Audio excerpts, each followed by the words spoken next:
Hello, everybody. Welcome into the Triple Threat Show. I am your host, Jeremy Lapidus. Today is a beautiful Tuesday, February 17th.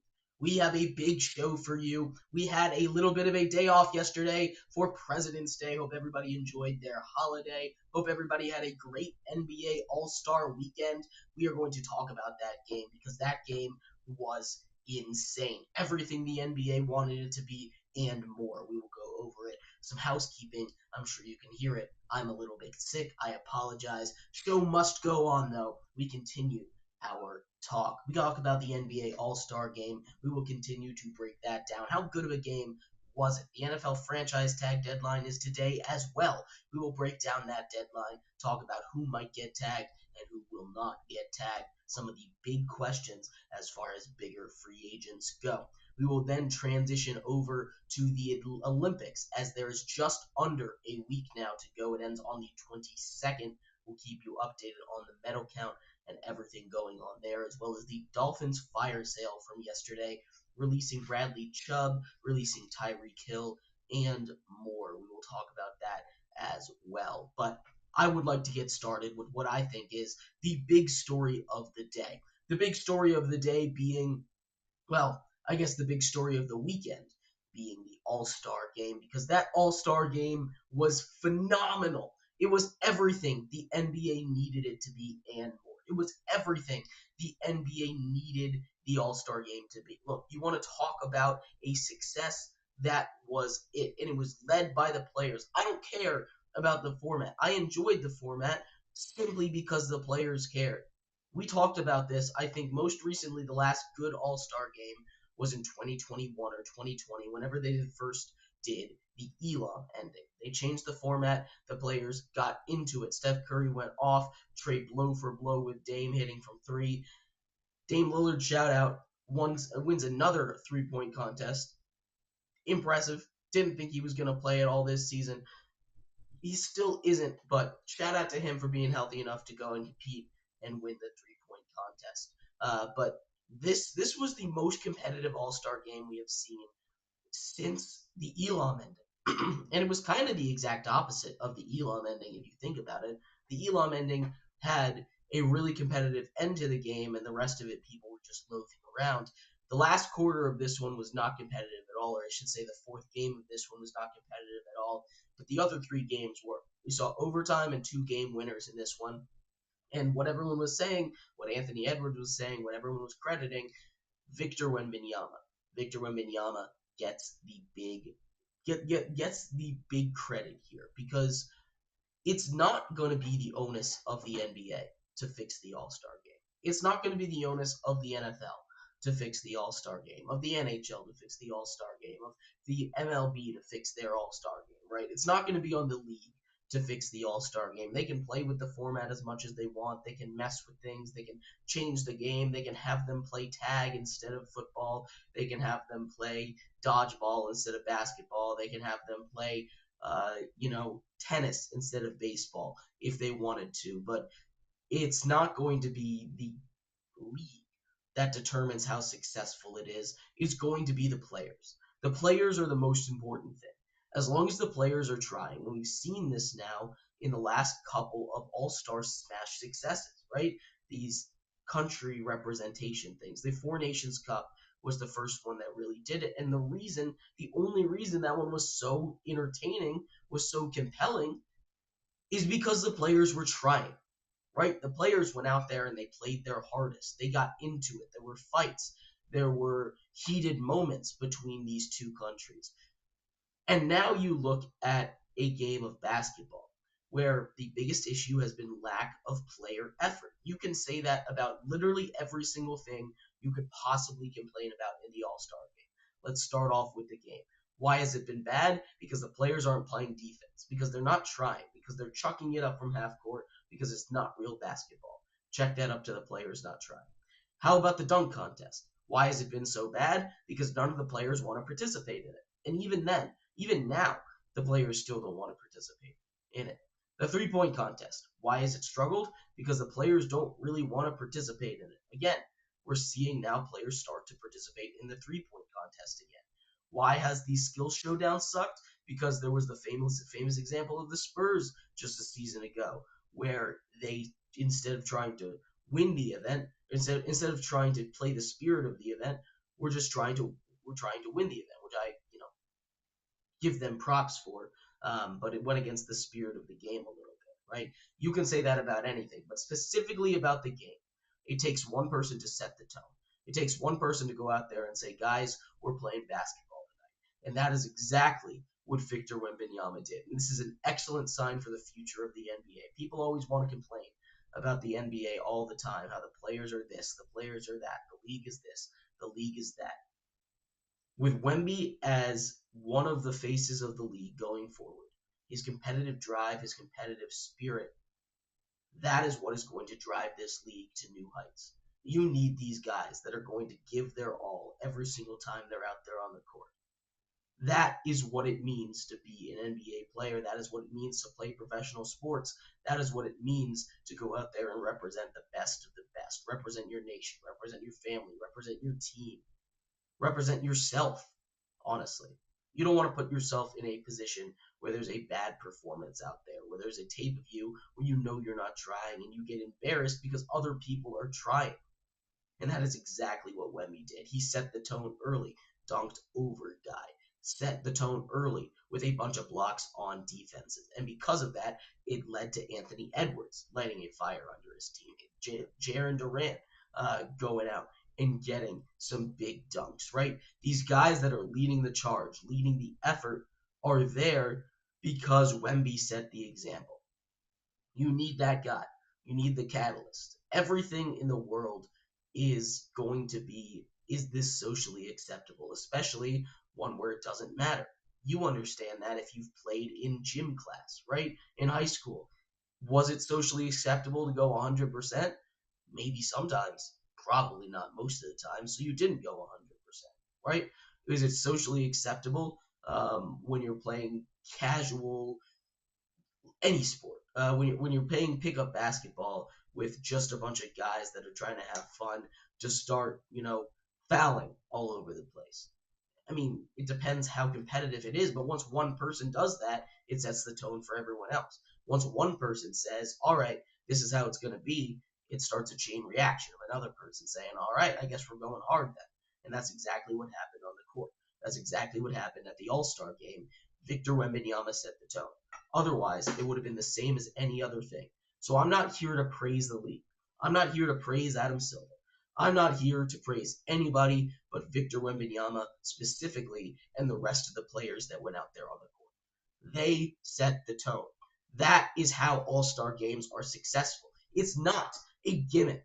It's a game. And it's a game that's only successful when the players go out there and they actually play it. I don't think this is that hard for people to wrap their heads around. I don't expect this to be some grand standpoint that I have to get up on my soapbox about. But this was a great All-Star game because of the players and the players alone. They could have played this on hardwood in the middle of Oklahoma, in the middle of Nebraska, and it would have been just as good of a product. It didn't have to have all the fanfare. It didn't have to have everything that came along with it.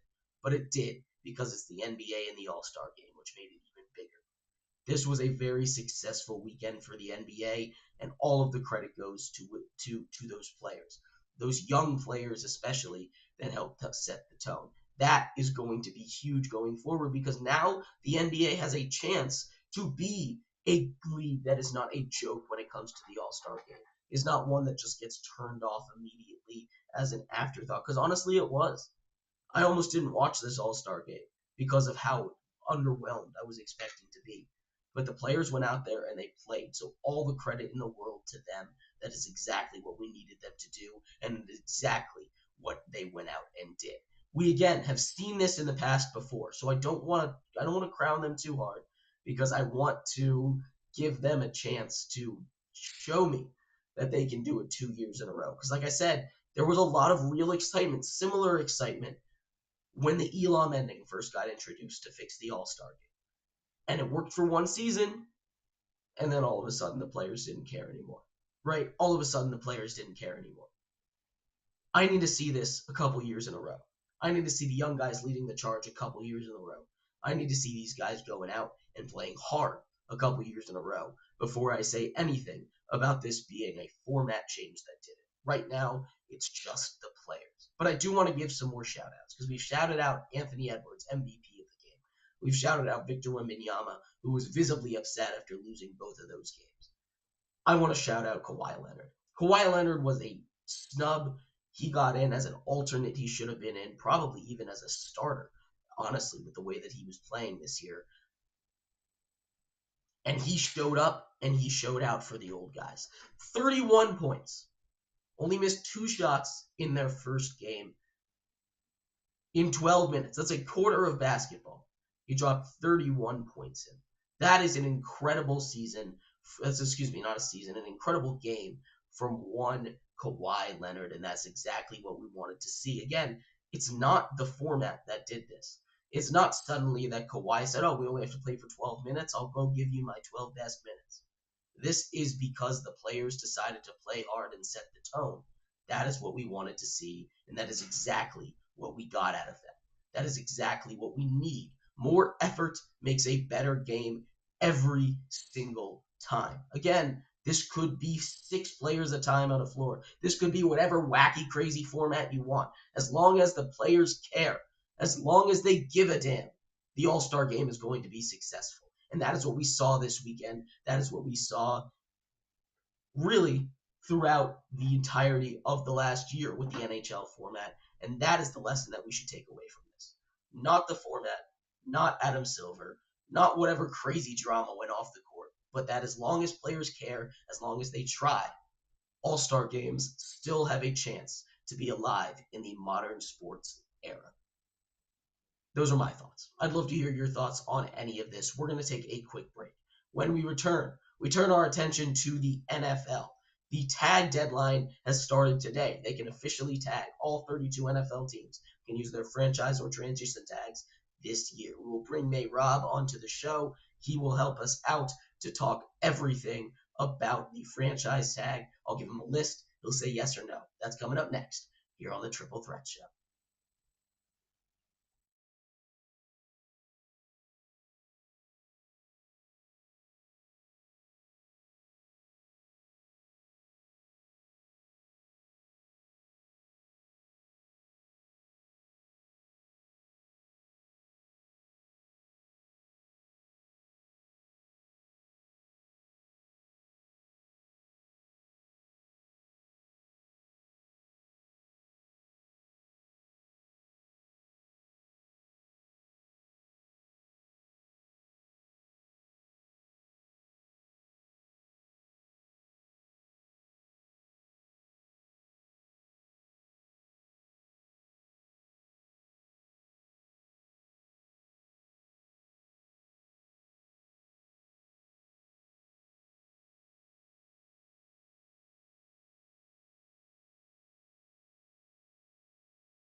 Welcome back to the Triple Threat Show. I am your host, Jeremy Lapidus. Today is a beautiful Tuesday, February 17th. If you are just tuning in, we went over the NBA All-Star Game. What a game it was. Shout out to all the players that went out there. Shout out to all the players that played their hearts out and gave it their all on the basketball court. That is exactly what we need to see, and that is exactly what the world wanted to see out of the NBA All-Star Game. But like I said, we're going to transition over to the NFL. The big question today, as on Tuesday, February 17th, the official brand new opening for the franchise tag window has officially dropped. That's right. All 32 NFL teams can officially go out there and tag their guys. A 1 year franchise tag is the fully guaranteed amount of the top average of the top five at that position, money wise. Fully guaranteed 1 season. You can be franchise tagged up to 3 times in a row. After that, adios. See ya. Players famously do not like the franchise tag. A lot of money now, not a lot of stability in the future. It means that the team is not ready to commit to you, or you're not ready to commit to the team, because otherwise you would go out and make a contract happen, an extension happen. There were only 2 players last year that ended up getting a tag. T. Higgins of the Bengals and Trey Smith of the Chiefs. The Chiefs, of course, worked out a deal with guard Trey Smith, and the Bengals also worked out a deal with wide receiver T. Higgins. So just because these guys get tagged doesn't mean they're necessarily going to stay tagged. And that is the key thing to remember here. The tag getting placed on you is not the end-all be-all. You can still negotiate. You can still make something happen. You can still go out there and show them that you want to be there, or you want to be traded. We've seen instances of players getting tagged and then signed and traded later. Now, the one piece of news that we have so far from the franchise tag is the fact that Kenny Walker is, according to Seattle and Adam Schefter, unlikely to be tagged by the Seattle Seahawks, which makes it, in my mind, a little bit more unlikely that he returns to Seattle, which, with how they ran it this season, with how they ran the operation all season long, is not the most surprising thing in the world, because they made him out to be this 1B, really, to Zach Charbonnet. They ended up splitting carries pretty much evenly, but down at the goal line, they gave it to Charbonnet. Charbonnet had a lot of the big moments. Of course, the crazy 2-point conversion goes to Zach Charbonnet. That is something to keep an eye on. I don't think that's really a lot of bad blood between him and the Seahawks, but there was also that weird interaction between the GM and him on the parade float, where the GM made a little joke that said Kenny wanted to negotiate already with me. So it sounds like the owner wants him back. Kenny seemed a little confused by that, did Kenny Walker. So they're not going to franchise tag him. It doesn't mean he's not coming back, but I'd move his chances down from about a 70% to be a Seahawk to about 50-50 now that this news has dropped, according to Adam Schefter. We had some franchise tag news earlier in the cycle. George Pickens expected to be franchise tagged by the Dallas Cowboys. They can now officially place that on him, but again, nothing has been done yet. I do expect that to get done, because I don't think Dallas wants to get rid of George Pickens, but I also don't think Jerry Jones wants to give him $45 million. Maybe they give him maybe they give him similar to a Terry McLaurin style deal that he got last offseason, $30 million a year, with lots of incentives in there to hopefully keep him on the field and keep him bought in, because that is the big concern with one George Pickens. Adam Schefter has helpfully, for our show, tweeted out a list of guys that he expects to potentially be franchise tag candidates. George Pickens being number 1 on the list. Again, I expect him. They already announced that they expected him to be a tag candidate, one that the Dallas Cowboys expect to tag. But let's talk about the other ones. The Colts have a couple of interesting free agents. Daniel Jones, I think, being the chief among them. Daniel Jones, of course, was their quarterback that led them to that incredibly hot start. Tears his Achilles in the middle of the year. They fall off a cliff. Now, Daniel Jones we all know, not necessarily an elite quarterback in the NFL. I don't think anybody's really going to argue that. You're not going to catch me arguing that. But what you will see is that Daniel Jones can be a winning quarterback in the NFL. He has led teams to the playoffs. He has won playoff games with teams. With the Giants, he won a playoff game. Maybe it wasn't the prettiest, but when he has the guys around him, if he doesn't make those mistakes, if he doesn't hold on to the football, he can play winning football. And we saw that last season before he got hurt. And we saw that in the season, a season or two before. Before the next season, after he signed his contract, he tore his Achilles, right? He's had 2 major knee injuries, leg injuries, kind of holding him back, which I think takes away a lot of his rushing ability, which was one of the things that helped him be as successful as he was.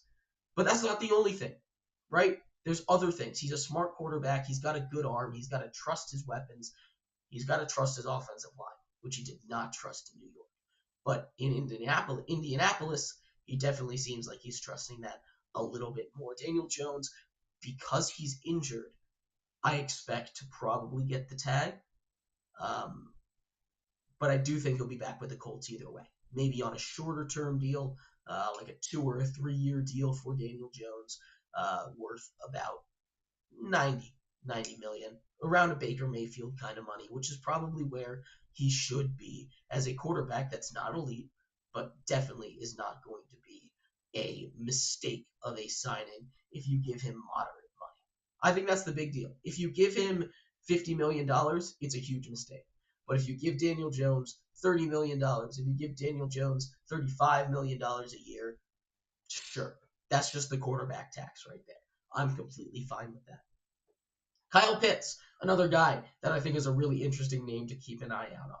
The Falcons, I feel like, need him. You saw how good of a weapon he could be down the stretch when Kirk Cousins came into the game. Early in the year, when Drake London is not out there to stretch the field, you still have a de facto wide receiver 1 playing tight end, going up and creating mismatches against inside slot corners or against linebackers. He's bigger and faster than he's bigger and stronger, than the linebackers, than the corners, and he's faster than the linebackers, right? He's going to create mismatches everywhere you go. He's got great hands. He should be an elite red zone threat. The Falcons have not found a way to unlock that yet, but maybe they did a little bit down the stretch. We saw him explode for a 3-touchdown game against the Buccaneers late in the season. That is where we need to keep an eye on for him. We need to see, is he going to be able to continue being used that way? I don't think they use the tag on him. I don't think there's going to be a lot of tag usage. We've seen in the last couple of years. Franchise tags, not the most popular thing amongst players. Generally, they're going to try and work something out. But I think Kyle Pitts is a piece that if you're Kevin Stefanski, a guy that loves his tight ends, he has famously had a lot of great tight ends up with the Browns. David Njoku, Harold Fannin this year. He loves his tight ends. That's a guy that I don't think you can let leave the building. You need Kyle Pitts in there. He is going to be an elite weapon for you. Keep him on your team. Kyle Pitts, a guy that you need to keep in the building. Outside of that, Trey Hendrickson. Fascinating. Fascinating look at a guy in Trey Hendrickson who, he doesn't want to come back to the Bengals, but the Bengals kind of need him. It felt like they were going to come to a mutual parting of ways after this season, but the way that it went with Shamar Stewart not working out at all, with the way that defense completely fell off a cliff from the cliff it had already fallen off of. I guess they were on just a small ledge, not halfway down the cliff. That defense continued to free fall down the cliff. It was a big, big disaster for them. They didn't have Trey Hendrickson, and he's not going to come back. So I doubt they do this franchise tag because it was messy last offseason. It's going to continue to be messy if they give him a franchise tag. I bet he'll hold out. I don't think he'll play. They need to get him out of there. But he's also 31, going on 32. That's a little bit older in the NFL. Now, pass rushers generally have a longer lifespan in the NFL, not necessarily as an elite pass rusher, but as a guy that can still come in and get to the quarterback. You look at a guy like Von Miller right now, who's still kicking nearly age 40. You look at a guy like Khalil Mack over with the Chargers, Joey Bosa over with the Bills now, right? These guys have gotten around. These guys are older in the league. They've had their proven successes, and they're not necessarily at the peak of their powers anymore, but they're still really good. These are still guys that can go forever. If you get a good edge rusher, you can get a guy that can go for a very, very long time. And that is what we want to see.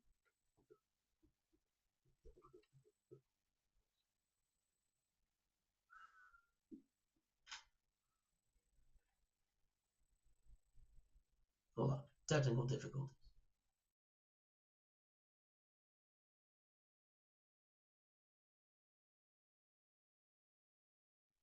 All right. We should be back now.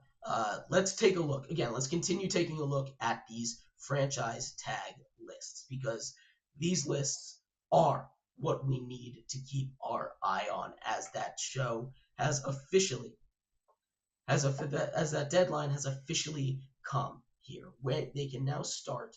Uh, they can now start to look at them. This last name that I have on this list here is one Breece Hall. Breece Hall is a really fascinating one because I don't think he wants to be with the Jets. I think that's not a hot take. The Jets kind of want him, but they've also kind of had their next guy in waiting for a while in Braylon Allen. And Braylon Allen is not a back that I think is on the same level as a Breece Hall. But I also don't think Breece Hall would like to sign a franchise tag with the Jets. He'd probably ask for a trade. I expect him to be a free agent. So out of this list, I expect there to be very few new franchise tags given out. I say one to George Pickens. I say one to Kyle Pitts. And I say 50-50 on Daniel Jones getting a tag depending on where the Colts feel about him. But either way, he will be back. But I'd love to hear your thoughts. Who do you have getting a franchise tag? Is it either of these players that we talked about? Who do you think should be the next guy to get tagged in the league? Should anyone get tagged in the league? What should they do about tags? Do you think tags should even be a real thing? I feel like it gives the teams a lot of control, but that is a topic for another day. We're going to take a quick break. When we return, we turn our attention over to the Dolphins. That's not the only big news in the NFL. Tyreek Hill released, Bradley Chubb released. We'll talk about all of that and more coming up next here on the Triple Threat Show.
Welcome back to the Triple Threat Show. I am your host, Jeremy Lapidus. Today is a beautiful Tuesday, February 17th. If you were just tuning in, I don't know where you've been. We've talked a lot of stuff. The franchise tag in the NFL, the deadline today. Who will get tagged?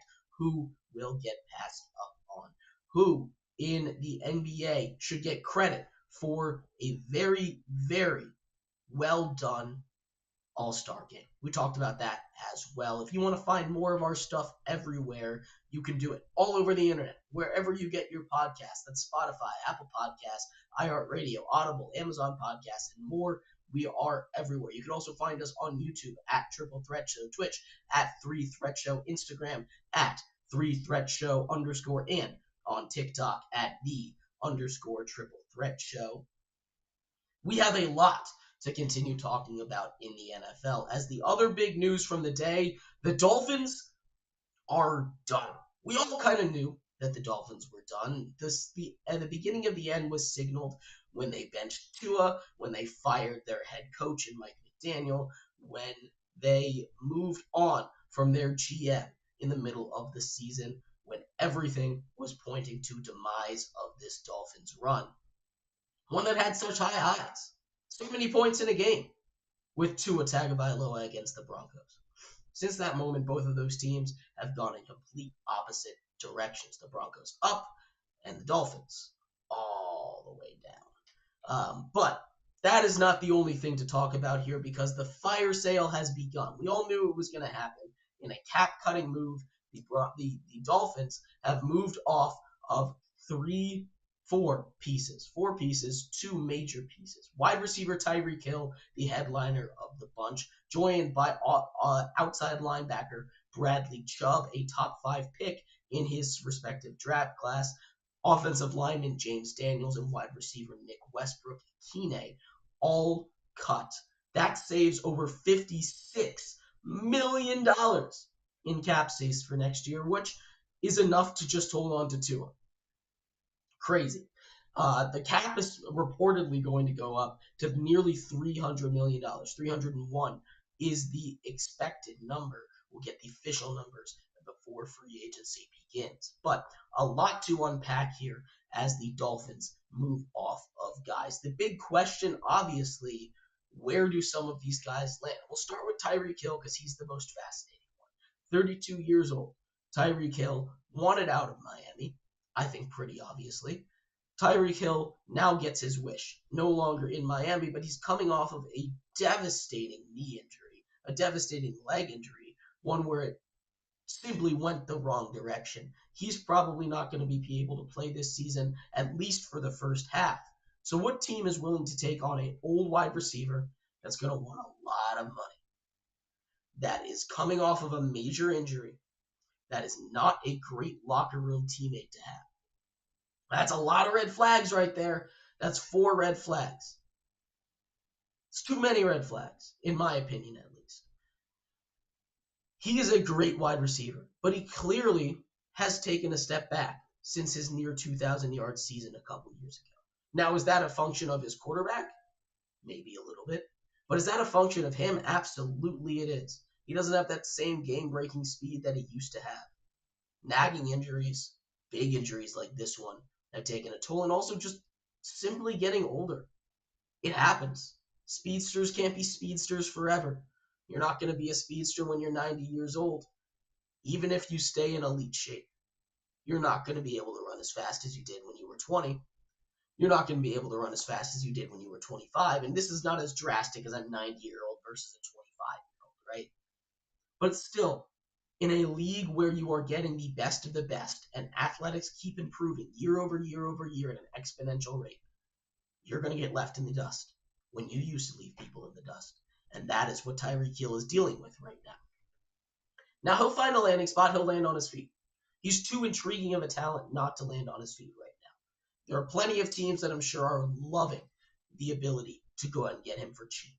Whether that be a team that he's familiar with, like the Chiefs, that I'm sure he's going to go back to, or a team that wants to win a championship that feels like they're a Tyreek Hill away, like the 49ers, or maybe like the Chargers, to go back and work with Mike McDaniel, who had him nearly at 2,000 yards. I think he would step in and immediately that combination with Justin Herbert. Could you imagine if Tyreek Hill had Justin Herbert instead of Tua Tagovailoa with that offense down in Miami? Oh my God, that team would have put up 80 points on every single person because he could have just said, run deep, I'll get it to you wherever you are. That is the kind of guy that Justin Herbert is. I think that is the fit. Now, it seems like he's going to go back to the Chiefs. I haven't heard any reporting, but he's been pining for his old lover, Patrick Mahomes, back. That's what it seems like. That's what the reports have been over from his camp over the last couple of seasons. Now, there are other possibilities. Again, Matt Nagy now with the Giants. I don't think he wants to go to New York. I wouldn't want to New York, honestly. I don't want that diva in the locker room with a culture, with a team that's trying to build a culture right now. And also, I think he wants to go to a team that's going to win a championship, at least compete for a championship, which takes those bottom tier teams out. But an interesting one to watch that I haven't heard is the Washington Commanders. And the reason they're on my brain right now, not just because I work at a commander station, but because they need wide receiver help. And the one thing that they needed is a deep threat. Now, I don't know if they want to go the old man route again, but Jaden Daniels is a fascinating quarterback. He's got a strong arm. You put him on the outside, on the other side of Terry McLaurin, a top 10 wide receiver in the NFL. You re-sign Debo to be a slot wide receiver slash short wide receiver. That is a terrifying room. You still have Treylon Burks. You still have Ladd McConkey. Not Ladd McConkey. Luke McCaffrey. Excuse me. The LMC names are getting me here. The Luke McCaffreys of your world, your Jalen Lanes, your speedsters that I think can learn a lot from Tyreek Hill. How he was able to transition from being just a pure special teamer to one of the best wide receivers in the NFL. That is what he can do. Washington's an interesting spot. So if I had to rank the landing spots for Tyreek Hill, it would go as such. Number 1, the Kansas City Chiefs. Number 2, the Chargers. 3, the 49ers. 4, the Washington Commanders. 5, some random team that just gives him a whole bag of money. Those are my rankings for where Tyreek Hill lands on. Now, I think the market for him isn't going to be big, but it's going to be big enough that he's going to be able to pick his favorite teams. Now, Bradley Chubb, on the other hand, he's going to have a bigger market. Bradley Chubb is a guy that's going to go out there and he's going to have a lot of suitors because despite his injury history, when he is on the field, he is elite. He's a great pass rusher. There are plenty of teams that could use pass rushing. Literally, find a team. Go look at their roster, and I will tell you they need pass rushing. Every single one. There's not a team out there that would say no to Bradley Chubb right now, especially on a cheap deal. Vet minimum Bradley Chubb, sign every team up. Now, if you're talking about, $10 million, $15 million a year, the pool gets a little bit smaller.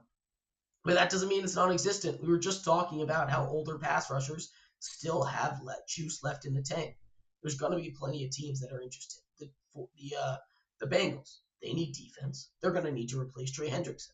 The Cowboys, they need defense. They're going to need to replace Micah Parsons still, right? There are plenty of teams out there that could desperately need it that Bradley Chubb could find his way back to. Maybe he returns to the Broncos and joins that elite defense once again.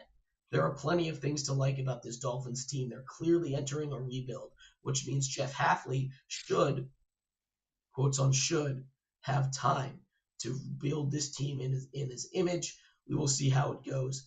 NFL owners, famously impatient. They need a quarterback first, and I'm curious if they roll with Tua or not.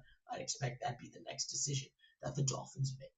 But I'd love to hear your thoughts on this. Where does Tyreek Hill land? Who is the next player the Dolphins cut in their fire sale?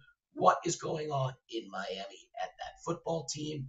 I'd love to hear your thoughts. Let me know in the comments. We'll be right back here on the Triple Threat Show with some Olympic coverage coming up next.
Welcome back to the Triple Threat Show. I am your host, Jeremy Lapidus. Today is a beautiful Tuesday, February 17th.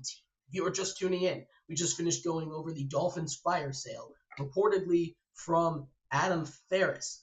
Right after we went to break, Adam Farrell, the Dolphins wide receiver Jalen Waddle told Dolphins front office, me next. Now, that is not something that is widely reported or credibly reported, but it is something that came across my timeline, and honestly, I wouldn't be shocked if he is on the trade block now.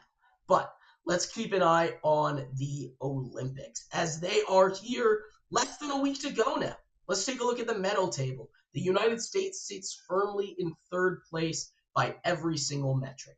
Gold medals, third place. They have 6. That is tied with the Netherlands for third. Italy has 8. Norway has 13. In total medals, third place. They've got 19. Italy has 23, and Norway cleaning house right now with 29 total medals overall. The U.S., I will say, does have 8 silvers. So if you're going by silver medal count, that's us. We're second place, baby. Woo! But really, we're third.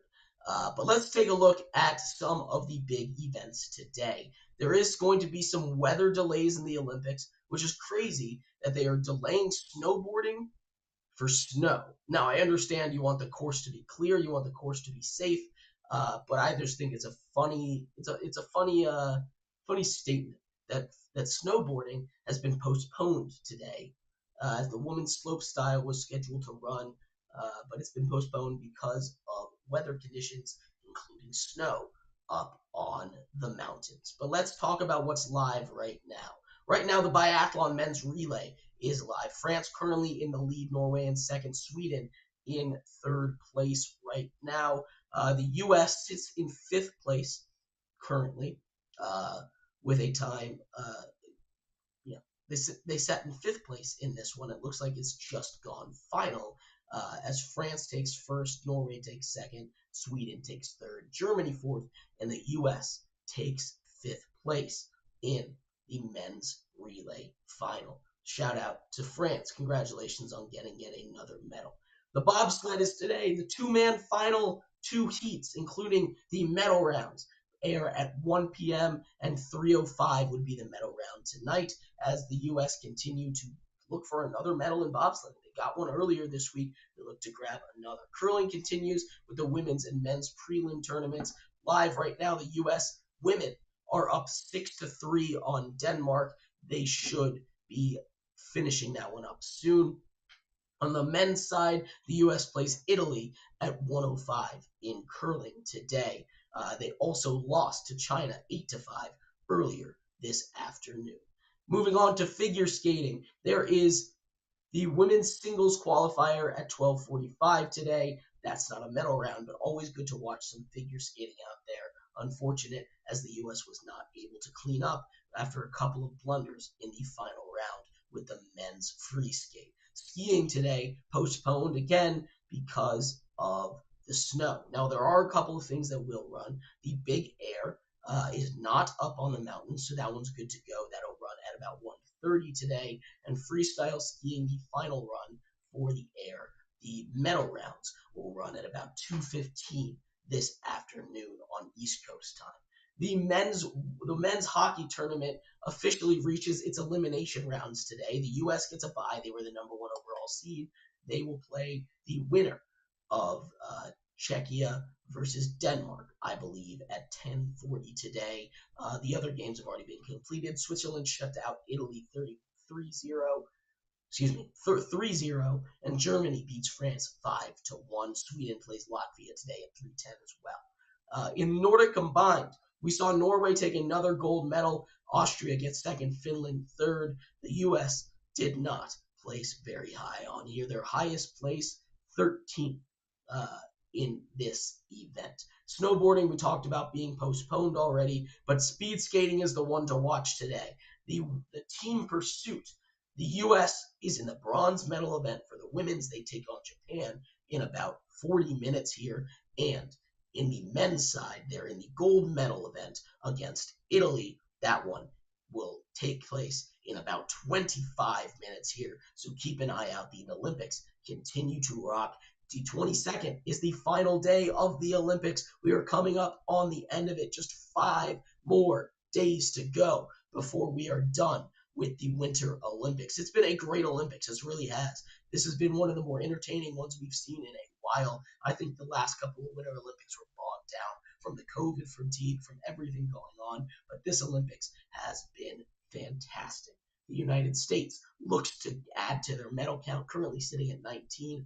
6 in this one. I'm looking forward to those speed skating. Those are always fun. We get a lot of people on the track. And also the hockey tournament continues soon. Can the U.S. win their first gold medal in 46 years? Co-host May Robb put out a very good short about that last night. Go check it out all over the internet. We are everywhere. But thank you everybody so much for tuning into today's episode of the Triple Threat Show.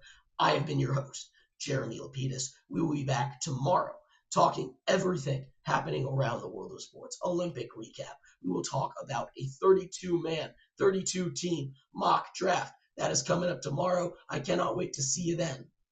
Bye-bye.